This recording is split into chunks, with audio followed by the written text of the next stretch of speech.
আপনি একটা সমস্যার সমাধানের জন্য পুলিশের কাছে যাবেন, যদি দেখে আপনার সম্পদ আছে তাহলে আপনাকে আরো সমস্যায় জড়ায় আপনার কাছ থেকে 10 লাখ টাকা খাওয়ার চেষ্টা করবে, ঠিক না ঠিক?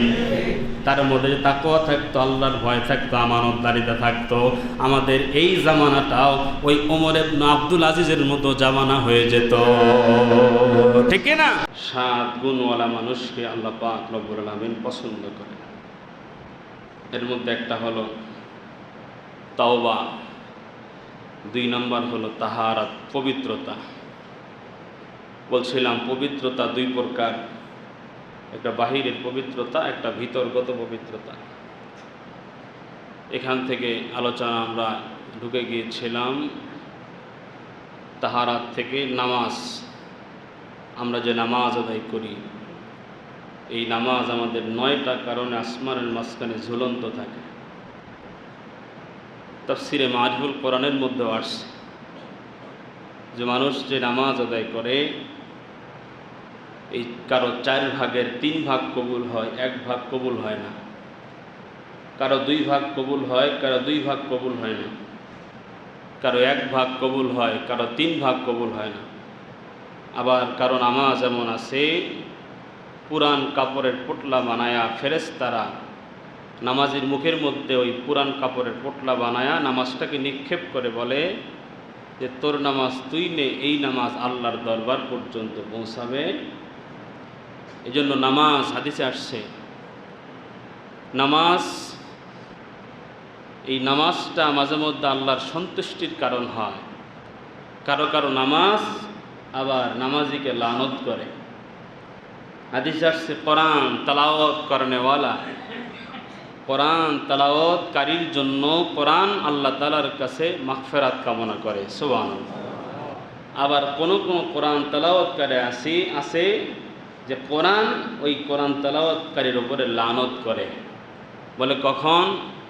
বলে যখন কোরআন যে পড়ে, সে কোরআন ভুল পড়ে, উচ্চারণ শুদ্ধ করে পড়ে না, যেই জায়গায় টান দেওয়া দরকার সেখানে টানে না, হরফ উচ্চারণ ঠিকভাবে হয় না, মাখরাজ আদায় করে কোরআন তেলাওয়াত করে না, বলে কোরআন ওই ব্যক্তির উপরে লানত করে।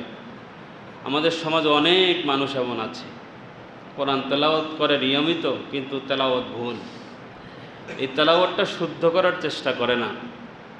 একজন মানুষের তেলাওয়াত ভুল থাকতেই পারে, কিন্তু সে যদি ভুলটাকে শুধরানোর চেষ্টা করে, যতদিন পর্যন্ত শেখার চেষ্টা করবে ততদিন পর্যন্ত তার নামটা তালেবে ইলমের খাতায় উঠা থাকবে, সুবহানাল্লাহ।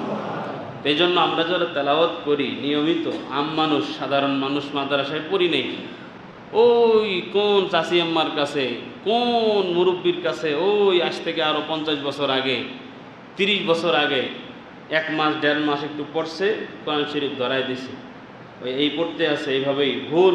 এটা যে ভুল, এটা শুধরানোরও চেষ্টা করে না। আপনার পড়াটা সহি আছে কি না এটাও একটু ট্রাই করা দরকার। আপনাকে যার ভাল লাগে, ইমাম সাহেব, মুয়াজ্জিন সাহেব, মাদ্রাসার হাফেজ সাহেব, এলাকায় অনেক ওলামায়ে কেরাম আছে, হাফেজ সাহেব আছে, আপনার নাতি একটা হাফেজ আছে, মাদ্রাসায় পড়াইছেন, হ্যাঁ, অথবা আপনার ছেলে মাদ্রাসায় পড়ে, ছেলেকে পাশে বসা একটু শোনান যে বাবা দেখো তো আমার সূরাটা ঠিক আছে কিনা, আমি যে কোরআন পড়ি আমার কোরআনটা ঠিক আছে কিনা। এই যে আপনার চেষ্টা, মুজাহাদাটা, যে শেখার একটা আগ্রহ, আল্লাহ পাক বলেন এই আগ্রহটাকেও আমি আল্লাহ অনেক ভালোবাসি, সুবহানাল্লাহ।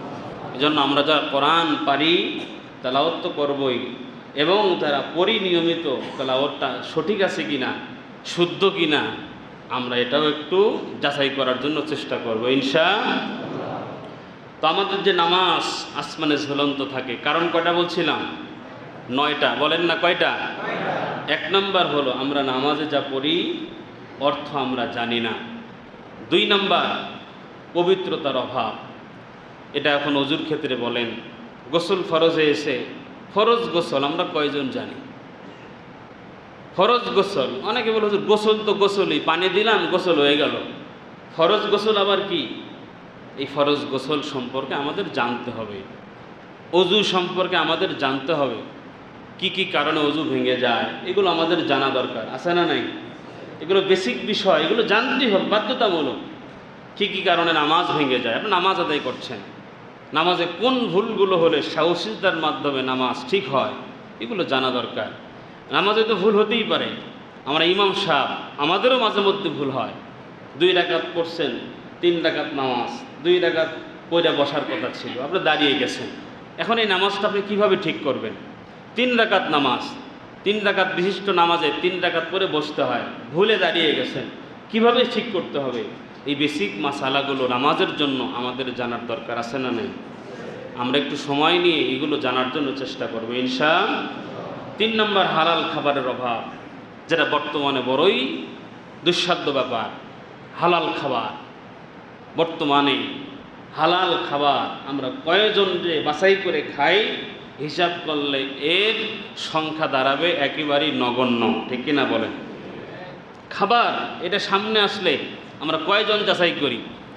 মনে করেন মসজিদে এই নামাজের পরে 2 বস্তা জিলেপি আনা হয়েছে, এই জিলাপিটা নেওয়ার জন্য আমরা কয়জন যাচাই করবো আসলে জিলাপিটা কিসের জিলাপি, এটা কি উপলক্ষে দেওয়া হচ্ছে?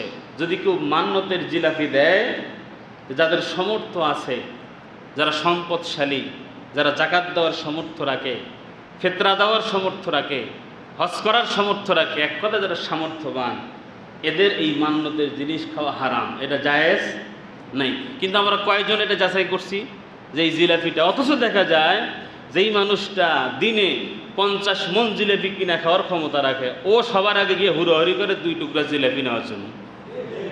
কথা বাস্তব না অবাস্তব? আল্লাহ বলে যে না, এটা তো মুমিনের গুণ নয়। আমি যেই বান্দাকে পছন্দ করি, গুণ বিশিষ্ট বান্দা, তার গুণ তো এটা নয়। সে তো খাবার খাওয়ার আগে, গ্রহণ করার আগে সে যাচাই করবে যেটা আমার জন্য বৈধ না অবৈধ, এটা আমার জন্য হালাল না হারাম। এজন্য হালাল খাবার এটা অনেক দামি জিনিস। রাসূল সাল্লাল্লাহু আলাইহি ওয়াসাল্লাম বলছেন যে হালাল খাবার খাইলে রূহ সুস্থ থাকে, কলব সুস্থ থাকে।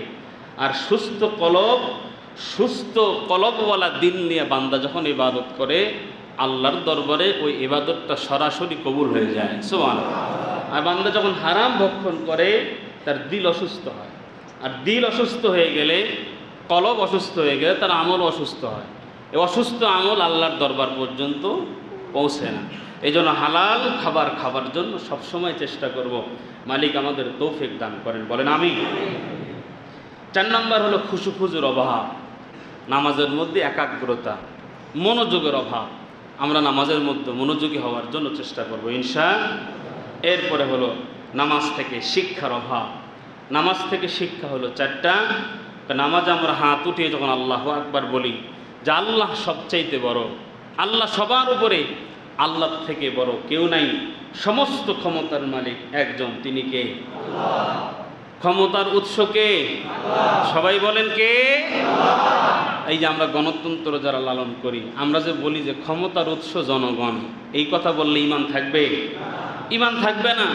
এই এতদিন আমরা বলতাম জাতির পিতা শেখ মুজিবুর রহমান। জাতির পিতা কে?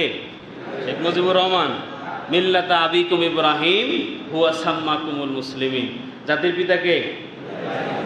হযরতে ইব্রাহিম আলাইহিস সালাতু ওয়াস সালাম। কেউ যদি বলে জাতির পিতা শেখ মুজিবুর রহমান, সে আওয়ামী লীগ করুক আর বিএনপি করুক, ওই বিএনপি আর আওয়ামী লীগ বুঝা কি ইমান যায়?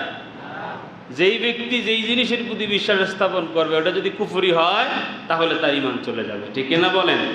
আমাদের জাতির পিতা ইব্রাহিম আলাইহিস সালাতু ওয়াস সালাম কত জায়গায় বয়ান করতে গিয়া যখনই বলছি জাতির পিতা ইব্রাহিম, অনেক নেতারা ভেটে দিয়েছে, হুজুর জাতির পিতা তো শেখ মুজিবুর রহমান।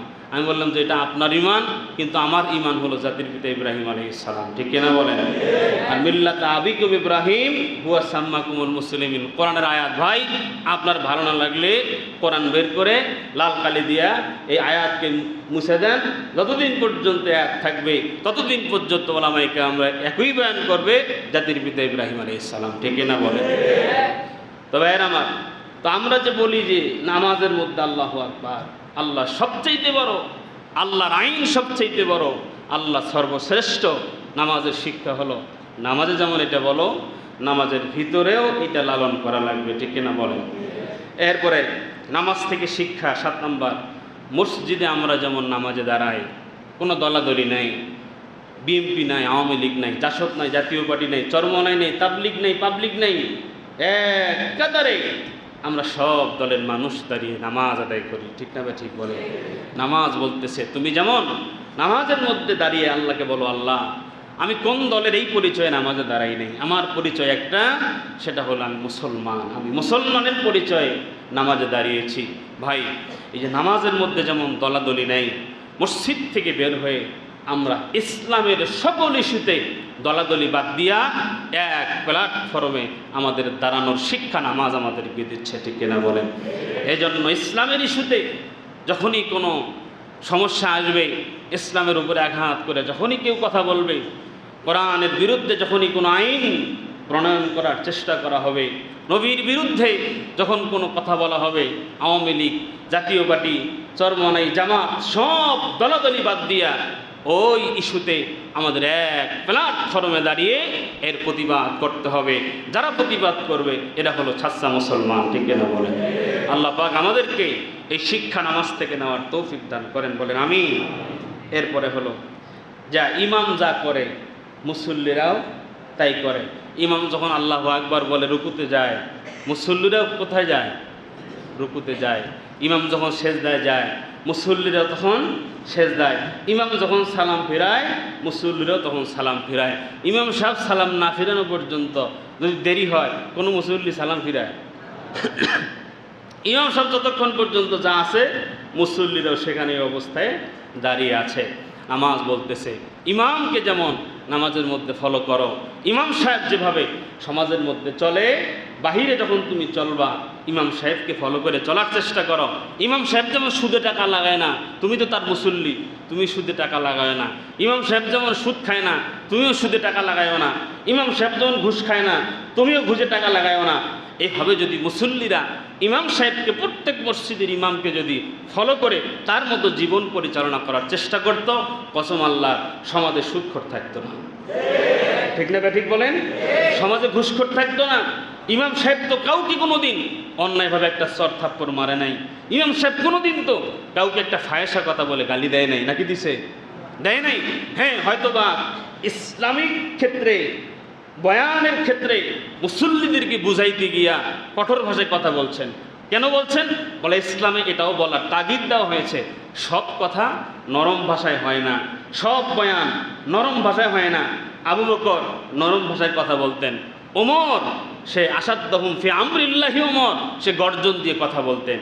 নবীজি মাঝে মধ্যে নরম ভাষায় কথা বলতেন, মাঝে মধ্যে কমান্ড করতেন। সেনাবাহিনীরা যেমন ট্রেনিংয়ের সময় যখন একজন দাঁড়ায় কমান্ড দেয়, এইভাবে নবীজি সাল্লাল্লাহু আলাইহি ওয়াসাল্লাম মাঝে মধ্যে কমান্ড করতেন, বয়ান করতেন। যে বয়ানের ক্ষেত্রে যখন বলে, এটা তো বয়ান বোঝানোর জন্য বলা হয়, যাতে মানুষ দিনের পথে আসে। তো ইমাম সাহেবকে যদি মানুষ ফলো করার চেষ্টা করে, যদি ফলো কেউ করতে পারে, আশা করা যায় সেই মানুষটার দৈনন্দিন জীবন, পারিবারিক জীবন, সামাজিক জীবন, প্রত্যেকটা ক্ষেত্রে আল্লাহ পাক রব্বুল আলামিন তাকে সাহায্য করবে। তার জীবন, চরিত্র, আদাবুল মুআশারাত সব কিছু পরিচ্ছন্ন হবে।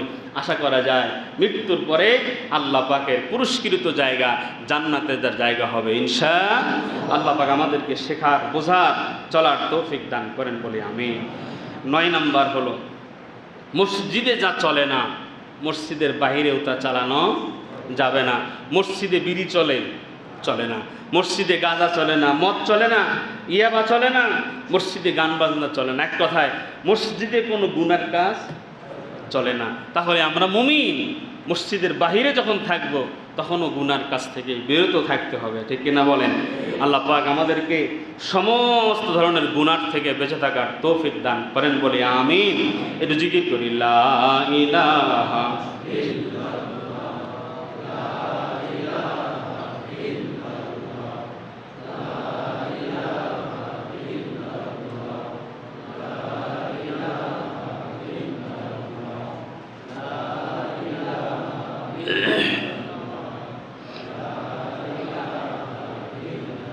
লা ইলাহা ইল্লাল্লাহু মুহাম্মাদুর রাসূলুল্লাহ সাল্লাল্লাহু আলাইহি ওয়াসাল্লাম। এরপর একটা গুণ হলো ন্যায়পরায়ণতা, আদল, ইনসাফ করা, ন্যায়পরায়ণ শাসক হওয়া। যে যে জায়গায় আছে ওই জায়গার থেকে ইনসাফ কায়েম করা, এটা একটা দামি জিনিস। ইনসাফ এটা আমাদের কয়জনের ভিতরে আছে? ইনসাফ কয়জনের ভিতরে আছে? যে কোনো জিনিস ভাগ করার সময়, ধরেন কথার কথা, আপনি 1 ক্যারেট আম নিয়ে আসছেন, যদি আর একজন টাকা দেয় যে ভাই ওই ক্যারেটের মধ্যে তো 35 কেজি ধরে, তুমি তো সব নিবা না, তো আমার 20 কেজি দিও বা 15 কেজি দিও। স্বাভাবিক ব্যাপার যেটা, সেটা হলো আমি চেষ্টা করি ভাগ করার সময় বড় বড় আমগুলো যেন আমার ভিতরে থাকে। কথা বল না কেন? বাস্তব বললাম না অবাস্তব? যে কোনো জিনিসের ক্ষেত্রেই, যে কোনো জিনিসের ক্ষেত্রে যে আমার ভাগে যেন একটু কি থাকে, বেশি থাকে, এটা তো ইনসাফ নয়, এটা তো আর একজনের হক নষ্ট করা। ইনসাফ কোনটা? বলে সমান নিব, সমান। আমার যেটা হক আছে আমি সেটা নেব, আমার প্রাপ্য যেটা সেটা আমি নেব, আর এক ভাইয়ের হক যতটুকু আছে সেটা আমি তাকে বোঝাই দেবো। এটা হলো ইনসাফ। আল্লাহ যেন আমাদেরকে ইনসাফ করনেওয়ালা হওয়ার তৌফিক দান করে। নেই পরায়ণতা যারা শাসক গোষ্ঠী আছে আমাদের সারা বিশ্বে, বর্তমানে যত শাসক আছে সরকার, ইনসাফওয়ালা শাসক খুঁজে পাওয়া যায় না। কথা ঠিক না? ঠিক বলে পাওয়া যায় না। ইনসাফ করেছিলেন শায়েখ ওমর ইবনে আব্দুল আজিজ রহমতুল্লাহ আলাইহি। তার ব্যাপারে কিতাবের মধ্যে আসছে যে ওমর ইবনে আব্দুল আজিজ কেমন ছিলেন, বলে যে 4 খলিফার পরে যাকে 5ম খলিফা বলা হয়, হযরত ওমর রাদিয়াল্লাহু তাআলা আনহুর মতো তাকে 2য় ওমর বলা হতো। বলেন না সুবহানাল্লাহ। কেমন শাসক তিনি ছিলেন, বলে তিনি যখন শাসন করেছেন, এক ঘাটে ছাগল আর বাঘ পানি পান করছে, বাঘ ছাগলকে আক্রমণ করার সাহস পায়নি। সুবহানাল্লাহ। তিনি ওমর রাদিয়াল্লাহু তাআলা আনহুর বংশধর ছিলেন। এটা একটা ঘটনা, তার জন্মের ঘটনা। হযরত ওমর রাদিয়াল্লাহু তাআলা আনহু তার খাদেমকে সঙ্গে নিয়ে সফরে বের হয়েছে। দুনিয়ার মুসলমান ইমানদার আল্লাহর গোলাম হযরত ওমর রাদিয়াল্লাহু তাআলা আনহু সফরে বের হয়েছেন, সাথে আছে খাদেম। চলতে চলতে ক্লান্ত হয়ে একটা দেওয়ালের লগে হযরত ওমর বিশ্রাম নিচ্ছিলেন। এমন সময় কানের মধ্যে মেয়েলি কণ্ঠের আওয়াজ ভেসে আসতেছে। মা তার সন্তানকে ডাক দিয়ে বলতেছেন, মারে, বাজারে দুধ বিক্রি করবা, দুধের মধ্যে একটু পানি মিশাও। এই মেয়ে মাকে ডাক দিয়ে বলছেন, মা গো, তুমি যে আমার দুধের মধ্যে পানি মিশাইতে বলছো, হযরত ওমরের জামানা, হযরত ওমর তো দুধের মধ্যে পানি মিশাইতে নিষেধ করেছেন। মা সন্তানকে ডাক দিয়ে বলেন, সন্তান, এখানে তো হযরত ওমর নাই, তুমি যদি দুধের মধ্যে পানি মিশাও, হযরত ওমর তো তোমাকে দেখবে না। এই জায়গার মধ্যে তো তার প্রজারাও নাই, এই জায়গার মধ্যে তার সেনা প্রধানরা কেউ নাই, এই জায়গার মধ্যে তার বাহিনীর কোনো লোক নাই, কেউ তো দেখবে না। এই বাচ্চা তার মাকে ডাক দিয়ে বলছেন, মা গো, ওমর না দেখুক, কেউ না দেখুক, কিন্তু একজন তো দেখবেন, তিনি হলেন আল্লাহ। সুবহানাল্লাহ। হযরত ওমর রাদিয়াল্লাহু তাআলা আনহু খাদেমকে ডাক দিয়ে বলেন, রে খাদেম, এই বাড়িটা চিনে রাখো, এই বাড়িটা চিনে রাখো, কাজে লাগবে। সফর শেষ করে হযরত ওমর বাড়িতে চলে গেলেন। বাড়িতে যাওয়ার পরে তার সন্তান আসিমকে ডাক দিয়ে বলেন, আসিম, খাদেমের সঙ্গে চলে যাও, অমুক জায়গার মধ্যে একটা বাড়ি আছে, এই বাড়ির মধ্যে একটা কন্যা সন্তান আছে, ওই কন্যা সন্তানকে বিবাহের প্রস্তাব দিয়ে বিবাহ করে নাও। তুমি ওই কন্যা সন্তানটাকে বিবাহ করো, এই সন্তান থেকে, এই মেয়ের থেকে, গর্ভে থেকে এমন সন্তান দুনিয়াতে আসবে যেই সন্তান পুরা আরব বিশ্ব শাসন করবে। সুবহানাল্লাহ। দুনিয়ার মুসলমান ইমানদার আল্লাহর গোলাম ওই বাড়িতে বিবাহের প্রস্তাব দিয়ে আসিম চলে গেলেন, ওই কন্যাকে বিবাহ করলেন। কিতাবের মধ্যে পাওয়া যায় এদের দুজনের মাধ্যমে দুনিয়াতে একটা মেয়ে জন্মগ্রহণ করে, উম্মে আসিম। এই উম্মে আসিমের গর্ভে থেকেই জন্ম হয় ওমর ইবনে আব্দুল আজিজ রহমাতুল্লাহ আলাইহি। জোরে বলেন সুবহানাল্লাহ। ওমর ইবনে আব্দুল আজিজ রহমাতুল্লাহ আলাইহি তিনি যখন শাসকের আসনে বসলেন, তিনি যখন পুলিশ নিয়োগ দিতেন, এক কথায় প্রশাসনের কর্মকর্তা নিয়োগ দিতেন, 3টা জিনিস খেয়াল করতেন। কয়টা? এগুলো আমাদের ভিতরে আনা দরকার। যারা হুকুমতের দায়িত্বে আছে এই জিনিসগুলো তাদের শেখা দরকার, ঠিক না ঠিক? হুকুমতে যারা আছে এগুলো যদি তারা শিখতো, তারা জানতো, এই অনুযায়ী যদি তারা আমল করত, আমাদের বাংলাদেশ, আমরা বলি সোনার দেশ, আসলে এই বাংলাদেশ সোনার বাংলায় রূপান্তরিত হতো, ঠিক না? তিনি প্রশাসনের লোক নিয়োগ দেওয়ার ক্ষেত্রে তিনটা জিনিস লক্ষ্য করতেন।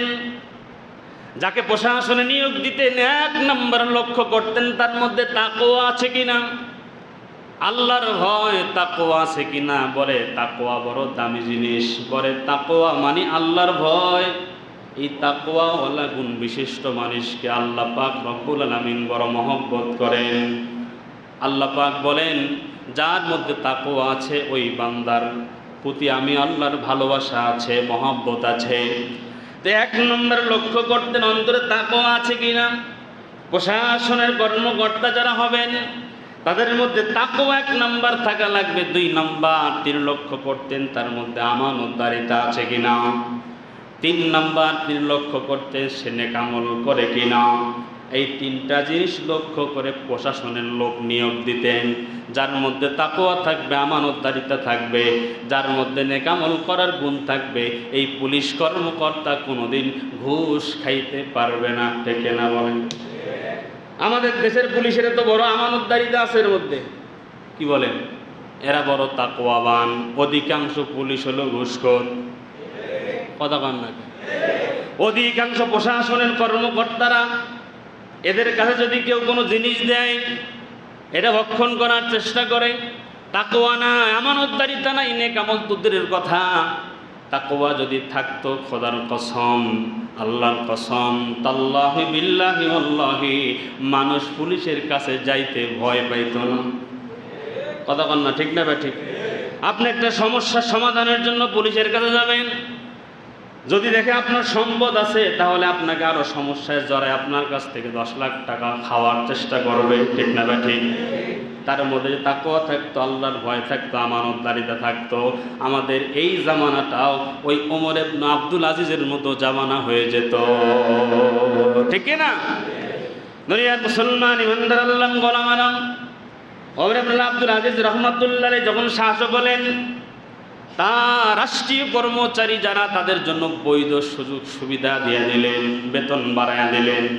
কারণ তাদের যদি বৈধ সুযোগ সুবিধা না দেওয়া হয় তাহলে তারা অবৈধ পথে টাকা সম্পদ উপার্জন করার চেষ্টা করবে, ঠিক না? দুনিয়ার মুসলমান ইমানদার আল্লাহর গোলাম, এরপরে ওমর ইবনে আব্দুল আজিজ রাহমাতুল্লাহ আলাইহি ঘোষণা দিলেন কেউ যদি রাষ্ট্রীয় কোনো কর্মকর্তাকে উপহার দেয়, এই উপহার গ্রহণ করা যাবে না, এটা নিষিদ্ধ ঘোষণা করলেন। এক লোক জিজ্ঞাসা করলেন, ওমর, হাদিয়া দেওয়া সুন্নত, নেওয়া সুন্নত, নবীজিও হাদিয়া নিতেন, হাদিয়া দিতেন, তো কেউ যদি কাউকে ভালোবেসে কোনো উপহার দেয় এটা কি নেওয়া যাবে না?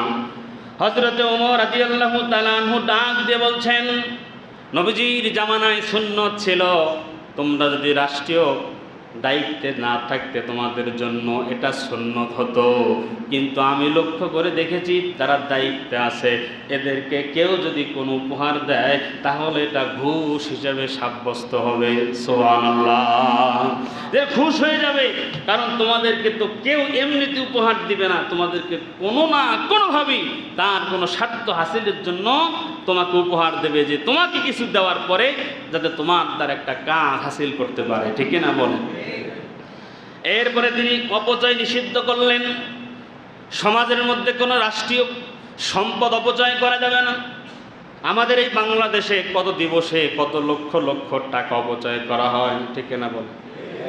অমুক দিবস, তমুক দিবস, হাত ধোয়া দিবস, কালো দিবস, ধলা দিবস, কত দিবস আমাদের বাংলাদেশে। এই দিবসকে কেন্দ্র করে আমরা বাংলাদেশের বিভিন্ন জায়গায় দেখছি আলোকসজ্জা করা হয়, ঝাড়বাতি দিয়া পুরা এলাকা সাজানো হয়, আতশবাজি ফোটানো হয়, অথচ ওই আলোকসজ্জার নিচে, ঝাড়বাতির নিচে অনেক মানুষ 3 দিন 4 দিন পর্যন্ত ক্ষুধার্ত অবস্থায় পড়ে থাকে, তাদের খবর পর্যন্ত তারা নেয় না, কথা বলেন ঠিক না? আমাদের এই বাংলাদেশে রাষ্ট্রীয় যে অপচয়গুলো হয়, এই অপচয়ের টাকাগুলো যদি আমরা গরিব দুঃখীদের মাঝে বিলিয়ে দিতাম, বাংলাদেশে কোনো গরিব থাকতো না, ঠিক কিনা বলে? এই অপচয়গুলোকে বন্ধ করা দরকার আছে না নাই? এগুলো চিহ্নিত করতে হবে যে কোন কোন কাজে আমাদের অপচয় হচ্ছে, কারণ অপচয়কারী তো শয়তানের ভাই, অপচয়কারীকে তো আমার আল্লাহ পছন্দ করে না, কথা বলেন ঠিক কিনা? হযরত ওমর ইবনে আব্দুল আজিজ রাহমাতুল্লাহ আলাইহি কেমন হিসাব করে চলতেন, বলে রাষ্ট্রীয় কোষাগার থেকে, রাষ্ট্রীয় পক্ষ থেকে তার যে কালি ছিল, কলম ছিল, এই কলমের কালি পর্যন্ত তিনি নিজের ব্যক্তিগত কাজে ব্যবহার করতেন না। আল্লাহু আকবার! তিনি কেমন শাসক ছিলেন! হযরত ওমর ইবনে আজিজ রাহমাতুল্লাহ আলাইহি এরপরে যারা রাষ্ট্রের ক্ষমতায় ছিল, রাষ্ট্রের দায়িত্বে নিযুক্ত ছিল, তাদের জন্য ব্যবসা নিষিদ্ধ করলেন। তোমরা ব্যবসা করতে পারবে না, কারণ তোমরা যদি ব্যবসা করো তোমরা অন্যের উপরে প্রভাব খাটায়া তোমাদের ব্যবসা দাঁড় করাইবা। কেমনে বলে দেখেন না, আমাদের বাংলাদেশের শেয়ার ব্যবসার অবস্থাটা কি? যারা রাষ্ট্রের ক্ষমতায় আছে এরাই ওই জায়গার মধ্যে বেশি বিভিন্ন সময়ে ক্ষমতার অপব্যবহার করে তারা তাদের পকেট ভারী করার চেষ্টা করছে। কোটি কোটি কোটি কোটি টাকা তারা নিজেদের পকেটের মধ্যে হাতিয়ে নিয়েছে, ঠিক না বলেন? এই জন্য ওমর ইবনে আজিজ রাহমাতুল্লাহ আলাইহি ঘোষণা দিয়েছেন, রাষ্ট্রের দায়িত্বে যারা থাকবে, রাষ্ট্রের ক্ষমতায় যারা থাকবে, যারা সেখানে কর্মচারী হিসেবে থাকবে, তারা ব্যবসা করতে পারবে না। এরপরে তিনি আরেকটা কাজ করলেন, জনগণের সাথে সম্পর্ক স্থাপন। জনগণ চাইলে যেন সরকারের সাথে, রাষ্ট্রের প্রধানের সাথে সরাসরি তারা তাদের সুখ দুঃখের কথাগুলো বলতে পারে। শায়েখ ওমর ইবনে আজিজ রাহমাতুল্লাহ আলাইহি যখনই কোনো সমস্যা হতো, জনগণকে ডাকে তাদেরকে সামনে বসায় তাদের কথাগুলো শুনতেন। এমনকি ঘোষণা করে দিয়েছেন, কেউ জনগণ যদি আমার কাছে এসে রাষ্ট্রের সমস্যার কথা তুলে ধরতে পারে, এটা যদি যুক্তিসঙ্গত হয় তাহলে রাষ্ট্রের পক্ষ থেকে তাকে পুরস্কার দিয়ে তাকে খুশি করানো হবে। সুবহানাল্লাহ! ওই জামানায় ঘোষণা করলেন, কেউ যদি রাষ্ট্রের কোনো সমস্যার কথা তুলে ধরতে পারে, আমার রাষ্ট্রের কোনো লোক কর্মচারী, আমার হুকুমতের দায়িত্বে যারা আছে, এরা কি অন্যায় করছে, এটা যদি কেউ আমার কাছে ইনফরমেশন দিতে পারে তাহলে তাকে পুরস্কৃত করা হবে। আর আমরা বর্তমানে যদি কেউ ইনফরমেশন দেই তাহলে তার ফাঁসির রায় হবে। কথা বাস্তব না অবাস্তব? আপনি যদি বলেন যে আমার অমুক এলাকার অমুক এমপি সাহেব তো অন্যায় করে, তাহলে আপনার বিরুদ্ধে মামলা হবে। কথা মান ঠিক না বেঠিক? অথচ ওই জামানায় ছিল কি, যে যদি তারা আমার কাছে ইনফরমেশন দিতে পারে, সমস্যা তুলে ধরতে পারে, তাকে রাষ্ট্রের পক্ষ থেকে কি করা হবে? পুরস্কৃত করা হবে। ওমর ইবনে আব্দুল আজিজ রাহমাতুল্লাহ আলাইহি এরপরে রাষ্ট্রীয় সম্পদের হিসাব, যে যেই জায়গায় দায়িত্বে আছে তার কাছ থেকে রাষ্ট্রের হিসাবটা পুঙ্খানুপুঙ্খানুভাবে সে গ্রহণ করতেন।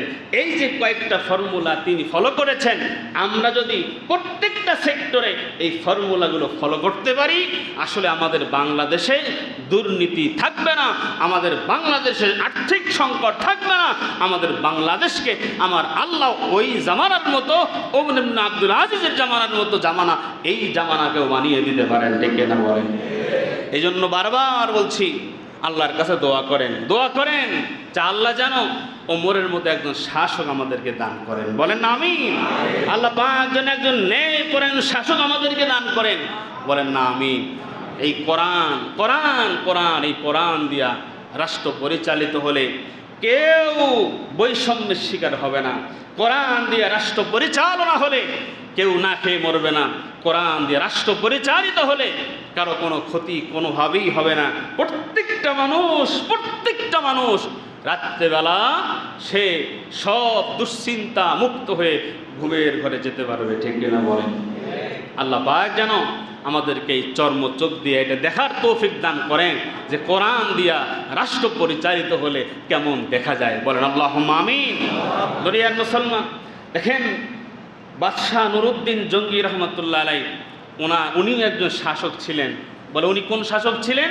বলে উনি এমন শাসক ছিলেন, আমরা জানি নবীজির লাশ যেখানে আছেন এই জায়গা থেকে নবীজির লাশ চুরি হওয়ার জন্য ষড়যন্ত্র হয়েছিল, ঠিক কিনা বলেন? এই নবীজির লাশ যখন চুরি হয়, এই বাদশাহ নুরউদ্দিন জঙ্গি রহমতুল্লাহ আলাইহিকে স্বপ্নযোগের মাধ্যমে নবীজি সাল্লাল্লাহু আলাইহি সাল্লাম তাকে জানিয়েছেন, এই বাদশাহ নুরুদ্দিন রহমতুল্লাহ আলাইহি যারা নবীজির লাশ চুরি করার জন্য যারা দরবেশ সাজিয়ে যারা এই নিজ দিয়া গর্ত খনন করে নবীজির রওজার পাশ পর্যন্ত চলে গিয়েছিলেন, পরে এদেরকে ধরে শাস্তি দিয়েছিলেন এই বাদশাহ নুরুদ্দিন জঙ্গি রহমতুল্লাহ আলাইহি। এই বাদশাহ নুরুদ্দিন জঙ্গি রহমতুল্লাহ আলাইহি যখন শাসক ছিলেন, বলে ওই সময় যদি চোর যারা ছিল চোর চুরি করত, এই চোররা চুরি করলেও ওদের মধ্যে ঈমান ছিল। বলেন আল্লাহু আকবার। বলবেন যে হুজুর চোর চুরি করলে আবার ঈমান কেমনে থাকে? কেমনে থাকে? যে ঈদের একদিন আগে, সম্ভবত ঘটনা শুনেছিলাম, ঈদের একদিন আগে উনি রাস্তা দিয়ে হাঁটতেছেন খোঁজ খবর নেওয়ার জন্য, দেখে যে রাস্তার একটা পাশে 3 জন মানুষ বসে বসে চুরির ষড়যন্ত্র করতেছে। চুরি যে করবে কোথায়? বলে বাইতুল মালে করবে। রাষ্ট্রের যে কোষাগার আছে, যেখানে হীরা জহরত স্বর্ণ মুদ্রা আছে, রাষ্ট্রের সম্পদ যেখানে আছে, ওখানে চুরি করবে। তো চুরি যখন করবে, একজন বলতেছে, ভাই আমি তো চুরি করব, আমি বাঘের গর্জন দিতে পারি। কিসের গর্জন? বাঘের মতো গর্জন। আসারা কিছু লোক আমাদের সমাজে কাকের মতো আওয়াজ দেয়, মনে হয় যে কাক ডাকতেছে, কুকুরের মতো আওয়াজ দেয়, বিড়ালের মতো আওয়াজ দেয়। এরকম মানুষ আছে না নাই? আছে। তো বলে আমি বাঘের মতো গর্জন দিতে পারি। তো দারোয়ান যে আছে, আমি তার কাছে গিয়ে বাঘের মতো গর্জন দেবো, দারোয়ান দৌড় দিয়ে পালায় যাবে। এরপর আরেকজন বলতেছে যে আমার কাছে আমি যে কোনো ধরনের তালা 1 সেকেন্ডে খুলতে পারি, এত দক্ষতা তার। আরেকজন বলতেছে তাহলে আমি রাতের বেলা যারা দেখি, দিনের বেলা তারা চিনি। সুবহানাল্লাহ বলবেন না? তো অন্ধকারের মধ্যে যত অন্ধকারই হোক, আমার সামনে যদি কেউ হেঁটে যায়, যত অন্ধকার হোক, আমি দিনের বেলা ওরা দেখলে চিনবো। তাহলে তো ভালো। এখন এই কথা শোনার পরে বাদশাহ নুরুদ্দিন জঙ্গির কাছে গিয়ে বলতেছে, ভাই আমিও বড় অভাবে আছি, তোমরা কি সঙ্গে আমার একটু নিবা? আল্লাহু আকবার বলেন না? রাষ্ট্রের প্রধান সরকার, তিনি বলতেছে আমাদের 3 জনের 3 যোগ্যতা, তোমার কি যোগ্যতা আছে? তো বলতেছে যে আমার যোগ্যতা এমন আছে যে এমন লোকের সাথে আমার সম্পর্ক আছে, চুরি করতে গিয়ে যদি ধরা পড়ো তাহলে আমি সারানোর মতো ক্ষমতা রাখি। আল্লাহু আকবার বলেন। একজন বলতেছে এইরকম লোক তো আমাদের দরকার, এরকম লোক তো দরকার। যে কোনো জায়গায় গিয়ে ধরা পড়ে যাই, এটা টেলিফোনের মাধ্যমে যদি ছাইরা দেয়, এটা বিশাল ব্যাপার। লগে এবারে নিয়ে গেছে, লম্বা ঘটনা। এবার গিয়া ওই দারোয়ান যেখানে আছে, একজন বাঘের গর্জন দিতে, দারোয়ান তো বাঘের গর্জন শুনে দিতেও এনে কেমনে থাকে, দৌড় দিয়ে পালায় গেছে। একজন তালা খুলছে, এবার বাইতুল মাল কোষাগারের মধ্যে ঢুকছে। ঢোকার পরে এবার দেখেন চুরি করবে। একজন বলতেছে, ভাই আজকে তো পাইছি একবারে এতগুলো জিনিস সম্পদ আমরা নিয়ে যাব, সারা জীবন বসে খাবো। একজন বলতেছে, না এটা করা যাবে না, আমরা তো পেশাদার চোর নই। আগামীকাল ঈদ, বাচ্চাদের খাবারের মতো অর্থ আমাদের কাছে নাই, বিবির মুখে খাবার তুলে দেব, এই খাবার আমাদের কাছে নাই। আমরা তো পেশাদার চোর নই, আমরা তো ঈদের দিনে বাচ্চার মুখে শুধুমাত্র খাবার দেওয়ার জন্য আমরা আজকে চুরি করতে বের হয়েছি। তো চুরি করলেও শোনো, বাদশাহ নুরুদ্দিনের জামানা, এভাবে চুরি করা যাবে না, যতটুকু প্রয়োজন আমরা ততটুকু চুরি করব। আল্লাহু আকবার বলেন। এবার কি করলো? বলে যে 12 দিরহাম চুরি করো। 12 দিরহাম বলে 4 জন মানুষ, 3 4 12, 3 দিরহাম করে একজনের ভাগে, বাস এই 12 দিরহাম চুরি করে তারা ওখান থেকে চলে গেলেন, যে যার মতো ভাগ করে চলে গেলেন। এখন পরের দিন তো খবর হয়ে গেল এই রাষ্ট্রীয় কোষাগারে চুরি হয়েছে। বাদশাহ নুরুদ্দিন জঙ্গি রহমতুল্লাহ আলাইহি এবার পাঠালেন, যিনি দায়িত্বে আছেন বাইতুল মালের কোষাগারের, ওনাকে পাঠালেন, বললেন যাও হিসাব করে দেখো তো কতটুকু সম্পদ চুরি হয়েছে। এবার গেলেন, গিয়ে দেখে 12 দিরহাম। চিন্তা করে এটা কোনো চুরি হইল? রাষ্ট্রের কোষাগার থেকে চুরি হয়েছে, এই 12 দিরহাম কোনো চুরি হইল? দূর, আমি 12 দিরহাম পকেটে নিই, গিয়ে বলবো যে 24 দিরহাম চুরি হয়েছে। এবার 12 দিরহাম পকেটে নিচ্ছে, গিয়ে বলতেছে যাবো না, বেশি চুরি হয় নাই, মাত্র 24 দিরহাম চুরি হয়েছে। এখন বাদশাহ নুরুদ্দিন চিন্তা করে, চুরির সময় তো আমি ছিলাম, চুরি হইল 12 দিরহাম, 24 দিরহাম হইল কেমনে? অর্থমন্ত্রীকে পাঠাইছেন, যাও তুমি গিয়ে দেখে আসো এবার কি অবস্থা। এগিয়ে হিসাব করে দেখে 24 দিরহাম। বলে যে 24 দিরহাম কোনো চুরি হইল? এবার হ্যাঁ নিজে পকেটে 24 দিরহাম পড়ছে। ভৈরা গিয়ে কয় স্যার 48 দিরহাম চুরি হয়েছে। তো এবার দুদকের কমিটি গঠন করছে। এই যে করতে করতে করতে করতে এবার দেখে যে 9000 দিরহাম চুরি হয়েছে। কত? এখন বাদশাহ নুরুদ্দিন জঙ্গি রহমতুল্লাহ আলাইহি বললেন রাষ্ট্রের প্রশাসনের দায়িত্বে যারা আছেন, সময় দিলাম 24 ঘন্টা, চোরকে পাকড়াও করতে হবে। এবার চোরদেরকে ধরে আনা হলো। ওই 3 জন আইনা সামনে দিছেন, বলছে এই বলো তোমরা এই 9000 দিরহাম চুরি করছো কেন? বলে কসম আল্লাহ আমরা তো এত চুরি করি নেই স্যার। বলে কত চুরি করছো? বলে আমরা 12 দিরহাম চুরি করছি, 3 দিরহাম করে ভাগ করছি। এখন বলে তোমরা 3 জন 3 দিরহাম করে যদি ভাগ করো, 3 তিরিকে 9 হয়, তা আর 3 দিরহাম কোথায়? বলে আমাদের সঙ্গে আর একজন ছিলেন। এখন বলতেছেন যে আর একজন ছিলেন, তিনি কোথায়? বলে তিনি যখন আমাদের সঙ্গে নাই, ওই যে একজনের গুণ রাত্রের বেলা যত অন্ধকারই হোক না কেন, সে যাকে দেখে দিনের বেলা তারে চিনে। এখন এই 2 জনকে গুতায়ার বলে এই কি কয়, আমি তো রাত্রে যারে দেখি দিনের বেলা তারা চিনি। আমার তো মন বলে রাত্রে এই বাদশাহ নুরুদ্দিনই আমাদের সঙ্গে চোর হিসেবে ছিল। 100%। তখন সাহস করে বলে স্যার আপনি ফাঁসিয়ে দিতে পারেন, আমার একটা গুণ আছে, আমি রাত্রেবেলা যত অন্ধকারই হোক যাকে আমি দেখি দিনের বেলা আমি তার চিনি। আমার মন বলে 100% শিওর আমি রাত্রেবেলা আপনি আমাদের সঙ্গে ওই চতুর্থ ব্যক্তি ছিলেন যিনি 3 দিরহাম ভাগ নিয়েছিলেন। এখন বাদশাহ নুরুদ্দিন জঙ্গি রহমতুল্লাহ আলাইহি বলে যাদেরকে হিসাব করার জন্য পাঠিয়েছি তারা সামনে আসো। এবার সবাইকে সামনে আনলেন, এদেরকে শাস্তির আওতাভুক্ত করলেন। যে দেখেন এই ঘটনাটা কেন বললাম, যে আমাদের এই দেশের হালতটা কি। রাস্তার জন্য যদি 1 কোটি টাকা বাজেট হয়, এই যে এরা যেমন হিসাব করতে গিয়া অর্ধেক করে খাইছে, এই রাস্তার জন্য যখন টাকা বাজেট হয় 1 কোটি, রাস্তায় কাজ হয় 20 লাখ, বাকি 80 লাখ টাকা বিভিন্ন জনের পকেটে যায়। যেরকম সুবহানাল্লাহ, নাউজুবিল্লাহ, হয় কিনা বলেন? যে এটা হলো সিস্টেম। বাদশাহ নুরুদ্দিন জঙ্গি রহমতুল্লাহ আলাইহি চিহ্নিত করছেন যে আসলে মূল সমস্যাটা কোথায়। রাষ্ট্রের সমস্যাটা হলো এই জায়গায়, যেই জায়গার জন্য যেই টাকাটা বাজেট করা হয়, যেই জায়গার জন্য যেটা বরাদ্দ দেওয়া হয়, পুঙ্খানুভাগে ওই টাকাটা ওই জায়গায় খরচ হয় না। ঠিক কিনা বলেন? এই জন্য বলছে রাষ্ট্রের ক্ষমতায়, রাষ্ট্রের প্রশাসনের দায়িত্বে যখন কাউকে নিযুক্ত করবে, 3টা গুণ দেখে যদি তাকে নিযুক্ত করা হয়, তাকেও আছে কিনা, আমানতদারিতা আছে কিনা, নেক আমল করে কিনা, এই 3টা জিনিস গুণ দেখে যদি রাষ্ট্রের প্রশাসনের দায়িত্বে আমরা লোক নিয়োগ দিতে পারি, কসম আল্লাহ রাষ্ট্রের সম্পদ 1 টাকাও চুরি হবে না। রাস্তায় পিচ ঢালাই করে, রাস্তায় কাজ করে, এদিক দিয়ে করে, এদিক দিয়ে ভ্যান গাড়ির চাকা দিয়া পিচ সহ রাস্তা সহ উঠে যায়। কথা কোন ঠিক না? এটা কোনোদিন হতো না। রাষ্ট্রের কোনো সম্পদ চুরি করে কখনোই কেউ পেট ভরতো না, যদি তার মধ্যে তাকওয়া থাকতো, আল্লাহ ভীরুত থাকতো। কথা বলেন ঠিক কিনা? এই জন্য কি করতে হবে, আমরা যদি রাষ্ট্রের সমস্ত সম্পদ নিরাপদ জায়গা পর্যন্ত পৌঁছাক এটা চাই, তাহলে আমাদেরকে এই কাজ করতে হবে। আল্লাহর কাছে বেশি বেশি দোয়া করতে হবে, নেকামল বাড়া দিতে হবে, নিজেদেরকে ভালো হতে হবে, অন্তরকে গুনাহ থেকে বাঁচাতে হবে, আল্লাহর কাছে দোয়া করতে হবে আল্লাহ যেন আমাদেরকে একজন ন্যায়পরায়ণ শাসক দান করে। বলেন আমিন। আল্লাহ যেন এই বাংলাদেশকে কোরআনের রাষ্ট্র হিসেবে কবুল করেন। বলেন আমিন। আল্লাহ পাক যা আলোচনা করেছে আমাদেরকে বোঝার, জিন্দেগিতে ফিট করার তৌফিক দান করেন। ওমা আলাইনা ইল্লাল বালাগ।